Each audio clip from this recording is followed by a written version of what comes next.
Sekarang kita masuk bab yang lebih seru dari corona. Ya, bab yang kita bahas ini lebih seru dari corona, lebih seru daripada kasus pembacokan atau penusukan Syekh Jabir barangkali. Apa babnya? Bab ta'addud zaujat, bab berbini banyak. Bab beristri banyak. Iya kan?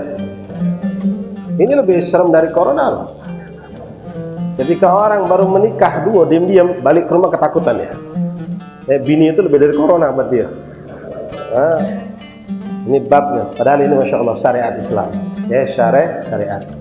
Posisi belajar masalah ta'addud zauj ini bukan saya menganjurkan diri saya atau antum untuk kawin dua, kawin tiga. Itu bagian kita masing-masing. Pelajari syariat. Tanya diri inti tujuannya apa. Adakah kemampuan secara zahir? Lalu kita jalani. Cari contoh-contoh dari ulama atau orang-orang soleh atau tokoh-tokoh masyarakat atau orang hidup dengan kita yang sudah menjalani kawin lebih dari satu kali. Itu kita lakukan boleh. Kemudian posisi kita bagaimana kalau kita dapatkan saudari kita di madu atau anak kita di madu. Bagaimana sikap kita menyikapinya? Boleh jadi yang memadu anak kita ini memang yang ada alasan benar atau tanpa alasan yang benar. Bahkan terkesan anak kita didolimi, saudari kita didolimi. Nah, bagaimana kita menyikapinya?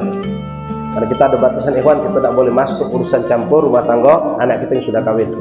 Saudari kita yang sudah kawin, kita tidak boleh ikut campur urusan rumah tangga mereka. Kecuali kalau darurat syariat yang dilanggar, baru boleh kita masuk di situ.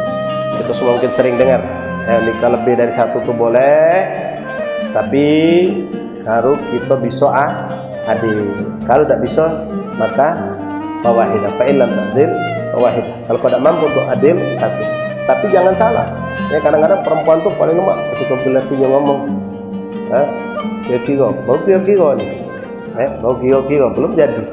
Kira-kira deh. Kalau kakak nih kawin lagi, mak mano langsung berubah. Baru kira-kira. Bahkan ada yang baru cerita mimpi, baik, baru langsung. Oh, dia aku semalam mimpi apa enggak? Jangan marah kau. Iya ngaku.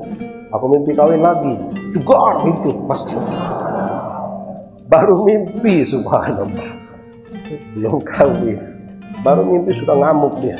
Oh, enggak masak siang itu langsung. Nah, kira-kira baru ngomong kira-kira. Apa jawabnya? Ajulah kalau kau baca adil. Nah, adil ini ikhwan, kalau tanya begitu ya, anak ngajari kamu ya. Kadang-kadang orang begitu, perempuan kah atau mertua kita juga tahu kita nak kawin lagi. Emang kau baca adil apa? Kalau kau nak baca adil, berapa soal kamu? Ya nak tahu adil dan adil tuh, pertama pelajari ilmunya, lalu praktek dulu, baru tahu tuh adil apa tidak. Ingat omongan saya pertama ya, pelajari dulu ilmunya, pelajari syariatnya, adil tuh bagaimana. Bukan adil tuh berarti tepak rato galau. Ente kawin dengan istri pertama, dapat anak 4, ya, lalu nanti kawin lagi dengan istri yang kedua, belum punya anak, apa duit belanja disamakan, dikatakan adil? Ya tidak. Ini punya istri pertama, dia punya anak 4, tentu yang dikasih nafkah mungkin 100.000, ini 20.000 cukup. Bukan adil pada 100. Ya, belikan ini, kebetulan ini dia tadi itu kebutuhannya lebih banyak, pakaiannya, anak-anaknya butuh pakaian banyak.